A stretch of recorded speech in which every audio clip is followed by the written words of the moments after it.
Видовме што се случува во Ананас, делот во магазинот каде што се процесираат пратките кои што се купуваат онлайн преку e-трговија.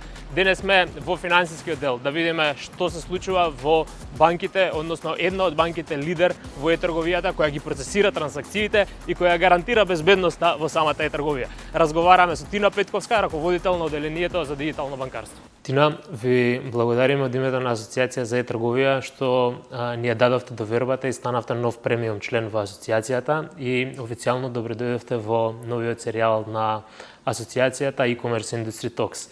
Денес ќе разговараме со вас како еден од лидерите на пазарот за e-трговија во делот на финансискиот сегмент, односно во делот на процесирање на трансакциите, вредноста на трансакциите, предизвиците, какви можности нудите за e-трговците, за вашите клиенти и така натака и така натака. E-трговијата, ако не се лажам, почнавте да процесирате трансакции уште од 2009 година, тоа е нешто повеќе од 15-16 години. Пред точно 16 години. Да. Може ли да ни кажете нешто повеќе за почетоците? Какви беа искуствата во процесирањето на првите e-commerce трансакции? Колку сме напред сега во споредба со тоа и дали можеби во иднина би се движеле многу побрзо од тоа што се движеше e-трговијата во претходните 15 години? Така е, почетоците се од 2009 година. Како пионири во e-трговијата, банката тогаш го понуди овој сервис на пазарот и во тоа време 15 до 20 трговци процесираа e-commerce трансакции, така да движењето баш би рекла дека било бавно, но сигурно, ако го споредуваме како тоа се случува во изминатите години. Ако говориме за подем на e-трговијата во почетоците, тогаш треба да ја напоменеме 2011 година, односно лансирањето на Групер МК. И од тоа време заеднички би рекла дека го трасиравме патот на електронската трговија, затоа што многумина за прв пат ја направија својата трансакција, е-трансакција токму тогаш. Да, Групер важеше за еден од пионерите исто во е-трговијата, но спомнавте 2009-та. Кои беа оние? Се сеќавате ли на кои беа првите трговци во 2009-та? Кои беа тие што можеби тогаш процесираа трансакција?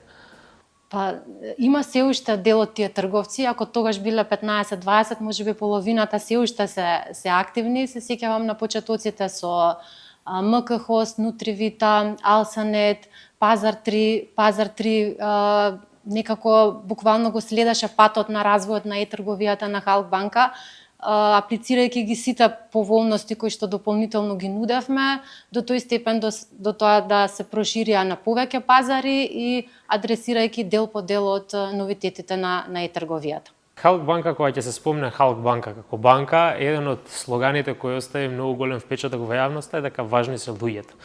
Ние оваа година почнавме да соработуваме со вас и како стратешки партнер на конференцијата за e-трговија, каде што кажавме дека идејата за соработка дојде од важни се луѓето, односно важна е трговијата, бидејќи со ваша помош овозможуваме нова паралелна сцена каде што е-трговците ќе имаат можности практично да во рамки на самата конференција научат практични совети за нешто што директно би можеле да го применат. Што значи за вас слоганот важни се луѓето? Што е важното во тој слоган и што е она кое што можеме да го рефлектираме во делот на е-трговија? Како е важна е-трговијата за вас? Прво би напоменала како тој слоган рефлектира кон самите вработени, односно важни се луѓето е мото кое што ние го живееме тука во Халк банка, поаѓајќи од грижата кон самите вработени, бенефициите кои што ги имаме, па понатаму некако природно ни се насочува патот истото тоа внимание да го насочиме кон клиентите. Тука некаде сме различни во однос на конкуренцијата, начинот на кој што пристапуваме кон секој клиент индивидуално, отвореноста, транспарентноста, сакаме да излеземе во пресрет на потребите, да одговориме на неговите предизвици. Тука доаѓа моментот дека важни се клиентите, па покрај начинот на комуникација треба да имаме и соодветна понуда која што одговара за секој клиент. Тука ќе споменам сега е-трговијата, веќе од 2012 кога го понудивме како ново решение Payment Gateway во кое што се одговара на поедноставување на секојдневието како за трговците, така и за крајните корисници. Па би рекла дека од тоа време многу работи и се уште, а и тогаш се адресира уникатно, односно можноста за сторно на трансакциите. Немаше потреба трговецот да ја контактира банката, да прави допис, да чека одговор кога тоа е реализирано, туку со логирање на порталот, со избор на одредена трансакција, ако е во текот на денешниот ден, тоа да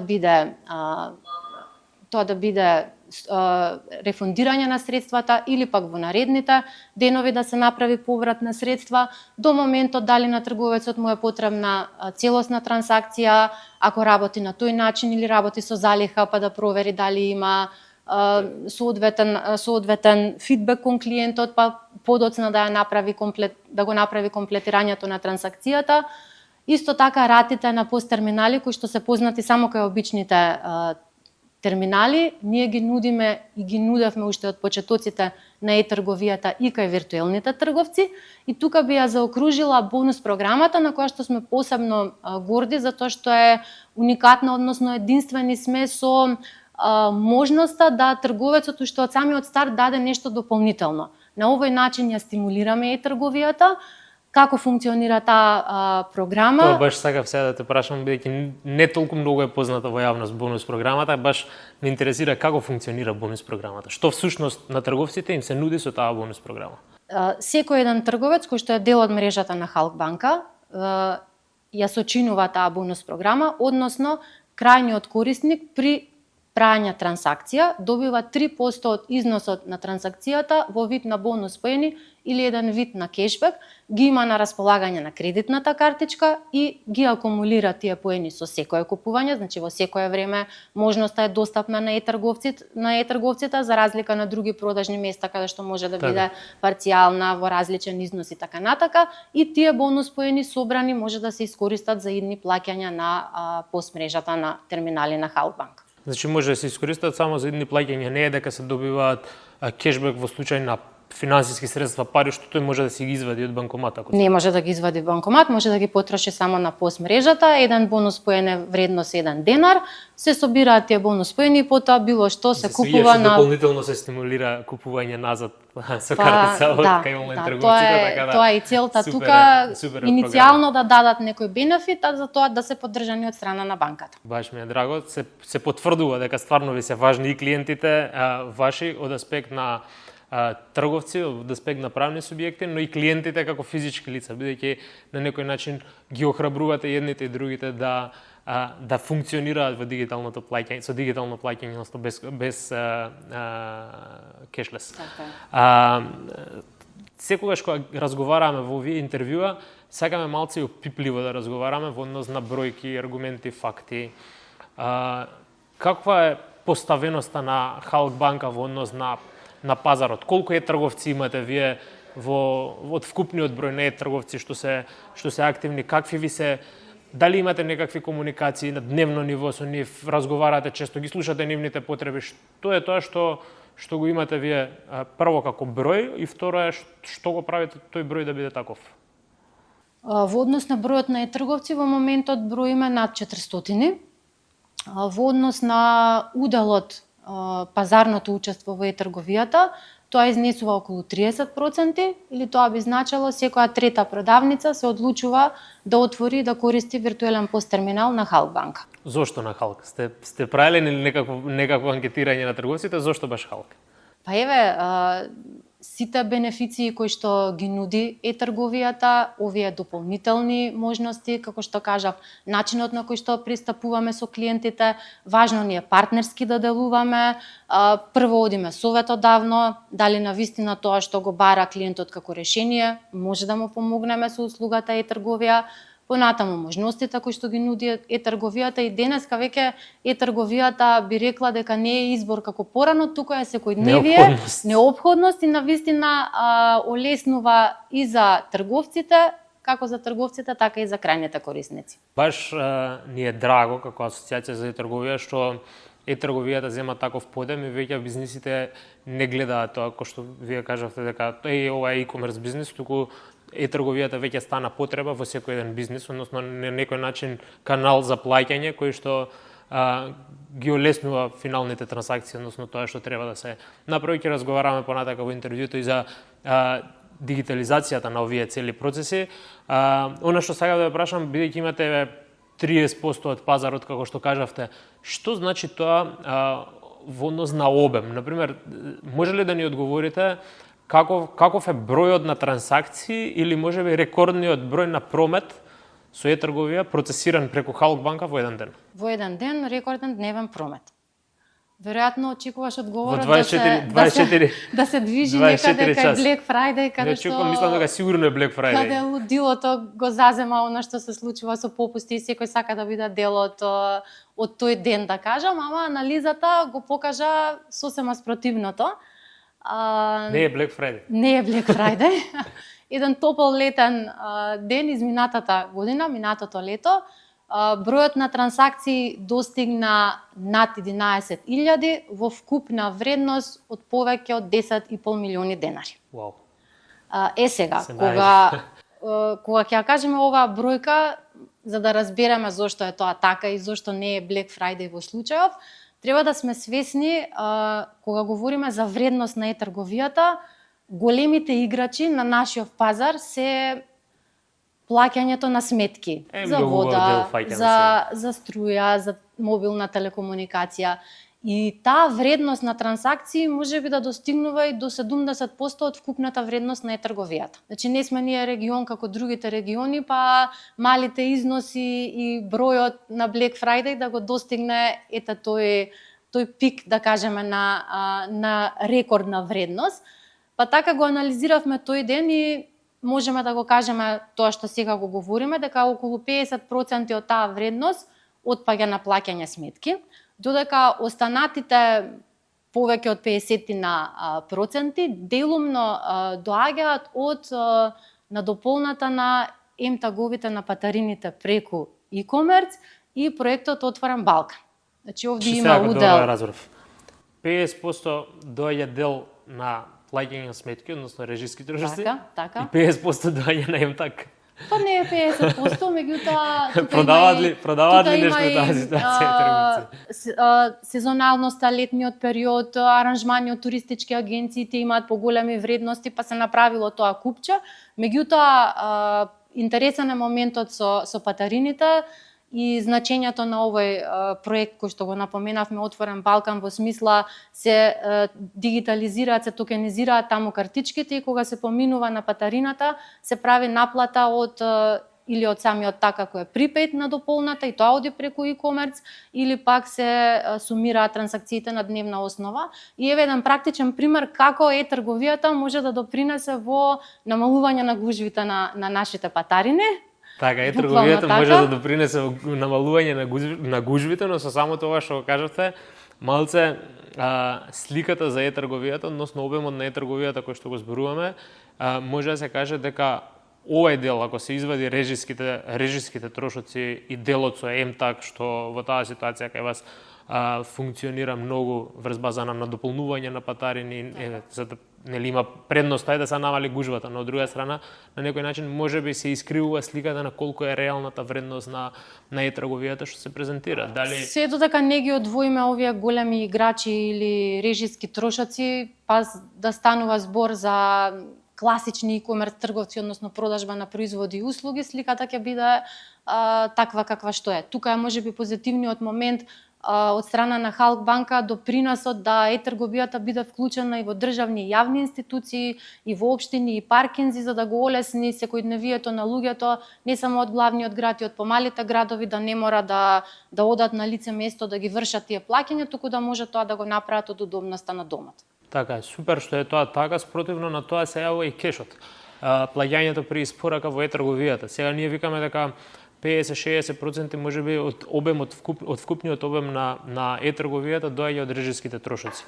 Но со сите анализи што сме ги правиле ние како асоциација за e-трговија, не само во Македонија и во целиот Западен Балкан, во сите земји, кажуваат дека околу 70% трансакциите кои што доаѓаат во e-трговијата се со плаќање при испорака, односно cash on delivery. Како две клучни бариери, сегменти што се појавуваат таму, едното е првично недоверба дека сакаат да го видат производот пред да го купаат, да видат дали навистина ќе им стигне тоа на адреса и така натака, но од друга страна е и гарантираноста, односно безбедноста во транзакциите, во зачувување на картичките, мислам апсурдно е во 2025 година збориме за безбедност на картици, тоа и се сложивме кога претходно и разговаравме еве и сега ќе ти кажав дека најмалку сакам да разговарам за безбедноста, можеби затоа што доаѓам од другата страна и знам колку се вложува во безбедноста на дигиталните процеси. Тие се темелите на дигитализацијата и не можат тие процеси да продолжат понатаму ако немаат соодветни нивоа, ако не исполнуваат стандарди, протоколи за безбедност и така натака. Меѓутоа еве ова е прилика да дополнително влијаеме на едукација. Тоа сега го прашам, да. Од банкарски аспект, вие сте во позадина, стоите позади транзакции. Може ли да кажеме кон пошироката јавност, кон граѓаните, кон секој оној кој го интересира, што значи безбедна транзакција во трговијата? Колку е заштитена одредена транзакција во трговијата и колку е веројатноста таа да биде злоупотребена доколку доаѓа од регистриран трговец, од процес на кој што банка стои позади него и така натаму. Значи, кога ги имаме сите овие елементи кои што сега ги наброја, безбедноста е на највисоко ниво, односно во трговијата, кога говориме за трговијата, 3D Secure стандардот за безбедност е имплементиран и на страна на корисниците и на страна на трговците. Што тоа значи? Значи дека ако купуваме на трговци кои што имаат интегрирани плаќања и така натака, податоците се безбедни и од аспект на кражба на идентитет и од аспект на сензитивни податоци на картичка и така натака. Односно, кога се прави транзакцијата, се добива еднократна лозинка на мобилниот телефон и купувачот ја верификува, значи дополнително се прави таа верификација, се автентицира транзакцијата дека навистина јас ја правам ако јас тоа го внесувам и нема простор да тоа биде спорно во поглед на безбедноста. Она што е најбитно што треба да го има секој на ум, каде ќе направи таа транзакција. Значи, ако таа се случува од регистрирани трговци, вие правевте дополнителни филтри со верификуван трговец, доделување на тој беч. Ако има интегрирано плаќање со банка, Visa Secured, Mastercard Secured, како индикатори дека плаќањето е безбедно. Едно како катанче што стои на почетокот на веб страната, кое што укажува дека конекцијата е безбедна. Одредени политики за заштита на лични податоци, за испорака, ако тие се наведени на сајтот, тогаш се си е на место и не гледам никаков проблем при процесирање на транзакциите. Она што не треба да наседнуваат корисниците се на оние реклами на социјалните медиуми, на Facebook, каде што не е реална цената на производот. 1 евро, 2 евра за нешто што знаеме дека чини реално многу повеќе и во тој момент што се случува, се префрлаат на некои линкови, каде што тука е моментот како може да се злоупотребат тие податоци, па транзакција од евро 2 и не е толку проблем, ама подоцна кога ќе се процесира некој поголем износ, е сега кој правел ваму купување. Тоа е она што вакви ситуации да ви се пожалат клиенти на вас? Има, да. За жал дигиталната Реагирате ли едукативно на овие? Дали ме интересира дали еден човек што еднаш се изгорел, можеби втор пат ќе го направи истото или не би требало. Или треба сите да се изгорел? Мислам дека веќе кога еднаш ќе го помина тоа, знаат каде изгорели и дека тоа не е начинот на кој што треба да продолжат. Следен пат треба да купуваат од регистрирани трговци, односно да не наседнуваат на Facebook продавачи кои што им ги собираат некогаш и само транзакциите, односно податоците од одредена картичка. Баш така и дополнително ќе надополнам дека еве се банкиве се насочуваме кон исполнување на регулатива која што е воведена од Европската унија, односно од следната година треба да овозможиме дополнителна верификација при транзакциите, да не биде тоа SMS пораката како канал, туку при правење на транзакцијата, корисникот ќе се логира во своето мобилно или електронско банкарство и таму ќе ја потврди истата. Да, ова е веќе пракса во Европа и мислам дека е уште еден. И еве доаѓа кај нас, така гарант кој што ние одиме напред со тие стандарди, а за жал тука можеби е предизвик дека се повеќе и повеќе банките ќе треба дополнително да инвестираат во маркетинг и да ги охрабрат крајните корисници да користат банкарство, бидејќи и мобилно банкарство за да може да прават вакви автентификации, а од друга страна секако да имаат поголема безбедност при транзакциите кои што како што се сложивме двајцата на почеток во 2025, доколку сме внимателни и едуцирани, не би требало да е проблем, односно никогаш не се случило да има злоупотреба во трговијата доколку се купува од регистриран трговец во позадина каде што се процесира транзакцијата од одредена банка. Кажавме дека е cash on delivery реален проблем, еден од поголемите предизвици на e-трговците. Скоро 70%, како што напоменавме, доаѓаат транзакциите во cash on delivery, тоа е еден огромен дел од колачот што се однесува на e-трговијата. Што банките превземаат за да се намали овој процент?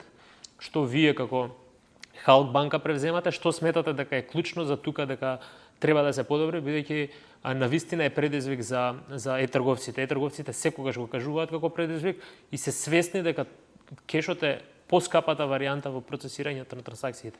Некогаш дури викаат и дека скапи се провизиите на банките. Што е тоа што банките го превземаат за да намалат cash on delivery? Cash on delivery е еден од предизвиците на кои што сме свесни дека заеднички можеме да делуваме и како асоциација, и како банки, останати институции. Сега само ева малку да погледнеме таа призма на cash on delivery. Прво, ако тргнеме од дигиталната писменост, значи тука и тој сегмент ни е се уште нишка, како луѓето не сакаат таа безбедност за која што пред малку разговараме и ќе го одберат кешот. Наспроти тоа би рекла дека има и трговци кои што на некој начин како да го стимулираат cash on delivery. Зошто? Затоа што кога почнуваат со виртуелен пост терминал, значи отвараат те продавница и каналот за плаќање кој што го нудат е платежната картичка преку веб страната. По известно време, за да дојдат до поголем број на корисници, тие ќе понудат cash on delivery. Така да на некој начин како да се фаворизира и од трговците, затоа што полесно е да го понудиме знаејќи дека корисниците ќе го користат тоа повеќе наспроти картичката, отколку да најдеме механизми сето тоа да го изменаџираме на поинаков начин. И по мое видување, најголем момент кој има тука клучна улога е испораката.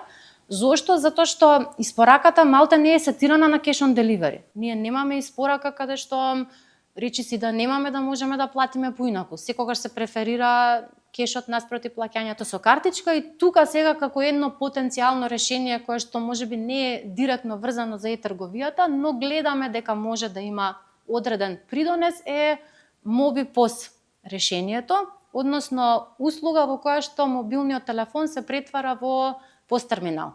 Не е потребно да се аплицира за оној хардверски уред на процесирање на трансакции, туку се даунлоудира апликација на мобилниот телефон, се добиваат од банката потребни ID бројчиња за сето тоа да се исхендла во позадина и да се направи можноста телефонот со допир на картичка или на друг телефон да биде еден вид на обслужувач на платежните трансакции.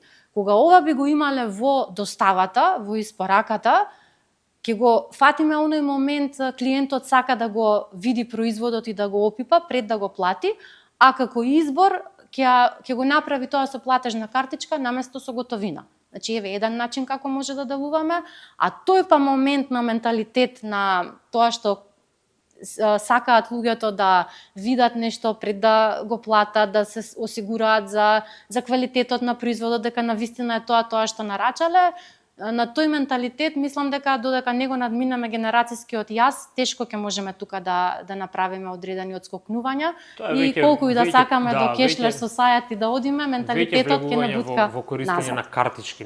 Не е тука причината дали да го види производот или не, туку дали сака да плати со картица или не. Ако се нуди решение дека секој е-трговец, веќе секој доставувач може да мобилниот уред да му биде пост терминал, тој што сака да плати со картица, па еден начин да се намали кешот во оптек и да се користи повеќе картичката како инструмент за наплата. Ако добро разбрав, а и да објасниме подобро и на оние кои што не следат, значи ако јас имам е-продавница и имам 10 доставувачи, секој доставувач може да го користи неговиот мобилен телефон со MobiPOS решението, каде што ќе може да наплати во име на трговецот и за сметка на тоа да се одбегне и онај дел на откуп во делот на деливери, ради тоа што представува и ризик, нели? Автоматски ги имаме парите на средствата на сметка, слипот ќе се добија електронски, тука го имаме и оној еко момент да ја штедиме хартијата и да допринесеме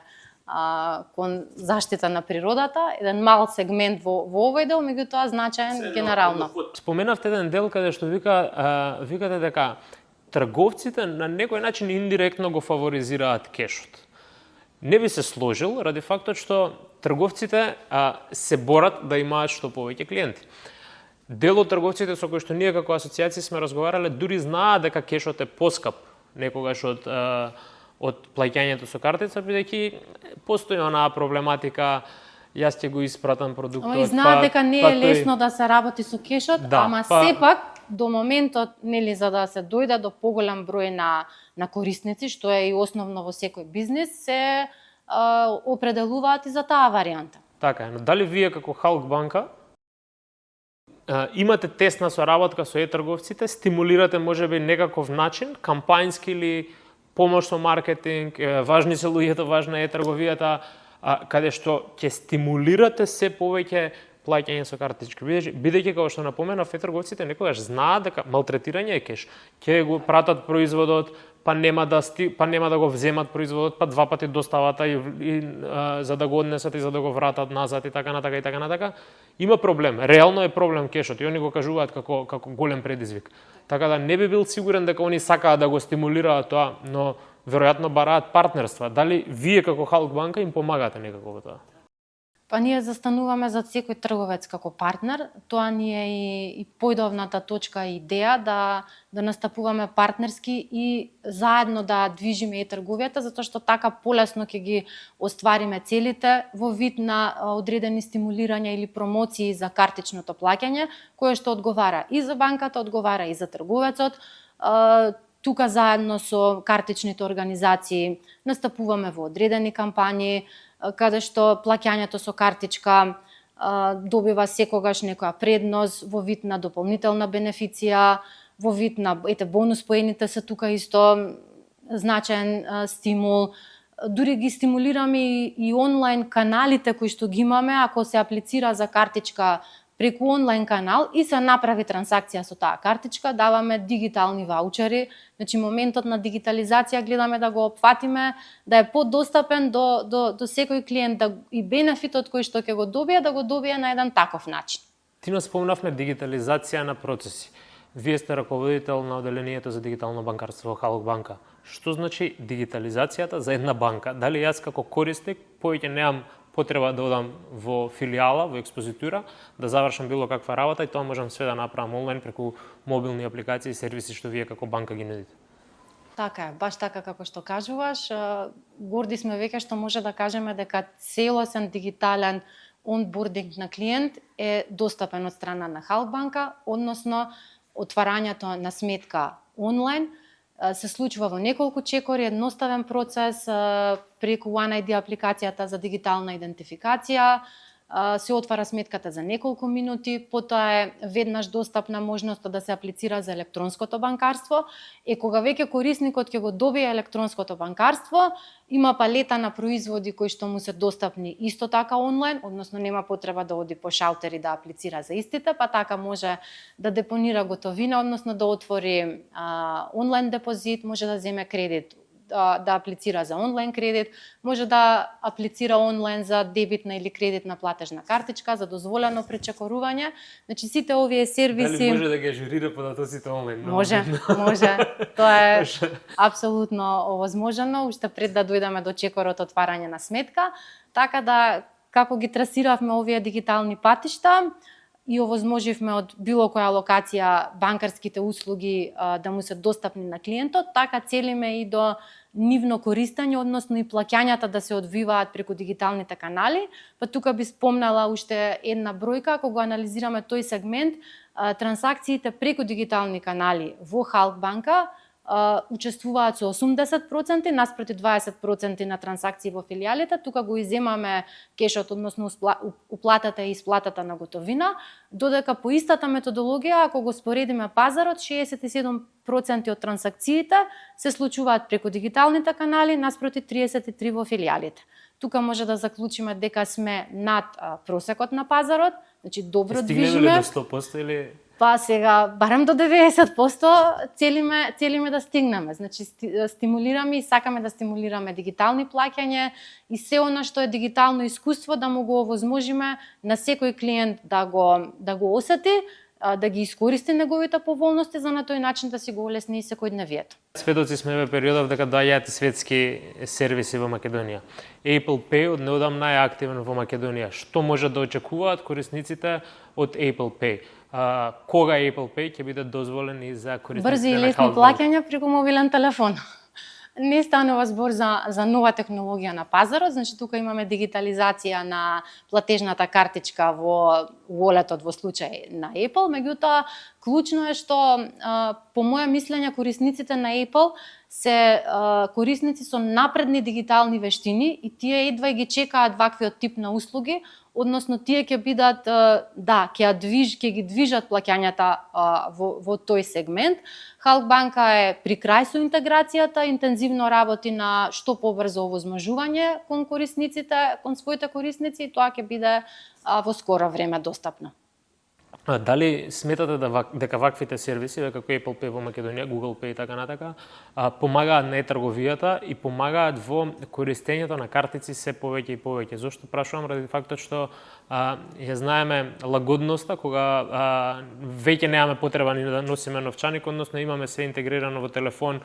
Каква е безбедноста тука од една страна, но од друга страна и сметате ли дека ваквите светски сервиси, интеграцијата со ваквите сервиси ќе помогне во зголемено картично користење и поголема наплата онлайн со трговијата, па и оној процент на cash on delivery индиректно да го намали? За безбедноста веќе разговаравме, така да тука се исто е апликативно и во овие процеси. Дефинитивно ќе се размрдаат повеќе дигиталните плаќања или плаќањата со картичка, ќе придонесе Apple Pay за истото, меѓутоа за едно вистинско размрдување ќе треба и другите банки да го овозможат сервисот за да се почувствува тоа движење на пазарот, затоа што еден играч не е доволен, тоа од искуство го имаме со бесконтактните трансакции, како прва банка ги воведовме, плаќај во движење, во тоа време толку некако пазарот не беше спремен, работевме на едукација, ја подигнувавме свеста уште од тој момент во дигитализацијата, меѓутоа бесконтактните трансакции станаа секојдневие кога и конкуренцијата ги понуди, па на тој начин го раздвиживме целиот пазар и денеска се клучен момент во една одскочна даска во сите понатамошни дигитални плаќања, а овие Apple Pay, Google Pay сервиси само ќе го надополнат тој пат. Уште пред да дојдат Apple и Google во Македонија, Halkbank беше интересен и достапен до корисниците, им понуди некој начин на такви решенија. Уште тоа остана да ме прашаш, го дискутиравме. Дури уште по на некој начин по иновативни делови, затоа што имаше се воведе плаќање со прстен, плаќање со алка, плаќање преку часовник, нели Garmin интегриравте и така натака. Плаќање преку привезок за клучеви. Ете, супер. Каква е искористеноста за ова? Дали е само ова фама или луѓето навистина ги користат овие сервиси и уживаат во бесконтактното плаќање? Па полека на еден начин ги донесовме или ги носиме се уште до клиентите и има интерес за користење на истите. Овие уреди можат да се набават директно од производителите во Европа, односно Германија и Данска се земјите од кои што ние ги интегриравме конкретно нивните производи, меѓутоа најдовме начин да ги доближиме до клиентите ако аплицираат за одредена премиум картичка како подарок да добијат прстен, алка, привезок и на тој начин да ги искусат дигиталните плаќања, да ги доближиме до нив, да ја доближиме и искористеноста. Така да ќе одиме и во иднина во таа насока. Се еден добар имидж за банката, затоа што навистина како банка го покажавме патот на таа дигитализација и ова е еден вид шлак колку тоа може да биде, како тоа може да биде достапно и на нашиот пазар, дека не е само во Европа да гледаме како се плаќа и на кој начин колку се напред, и нашиот финансиски сектор оди напред со овие уреди и со овие плаќања, и да, интересни се и користени. Мене искрено ме радува што се размрда финансискиот сектор конечно, и веќе можеме да се пофалиме со оние трендови кои што беа достапни во Европа, дека се достапни во Македонија. Тина, ти благодарам многу на времето, на интервјуто, на енергијата која што ни ја даде. Баш ни е драго што ви имаме како премиум член во асоциација.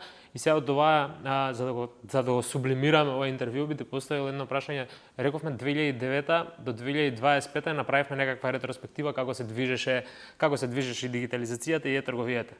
Дали ќе ни требаат 16 години за да отидеме уште понапред, или сега со многу побрзо темпо ќе ги фаќаме предизвиците и на граѓаните ќе им даваме многу поголем комодитет и лагодност за се повеќе и повеќе зголемено плаќање со картица. Во оваа сфера брзината ни ја наметна ковид пандемијата и од тогаш па натака се оди многу побрзо.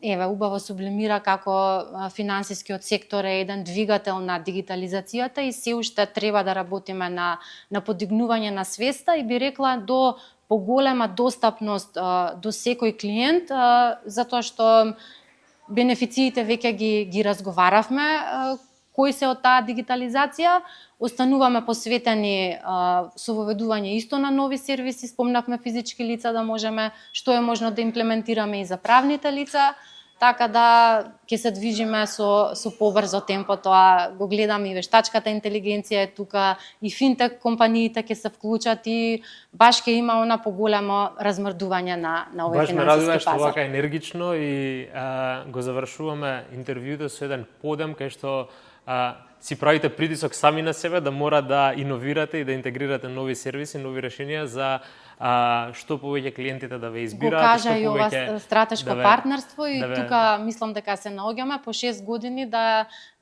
е вистински моментот кога може на предизвиците да делуваме заеднички со конкретни мерки и да не биде само да збориме што може да се случува, туку навистина да направиме да се случат работи во полза за крајните корисници, за трговците, за сите чинители на екосистемот, вклучително носејќи ја и трговијата на својот пиедестал.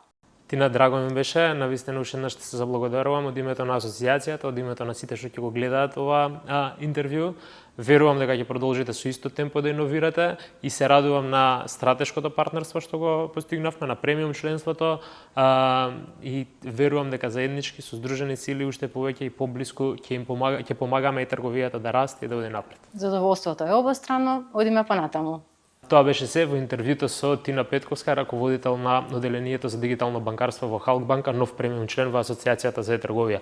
Ова беше вториот во низа серијал на e-commerce Industry Talks.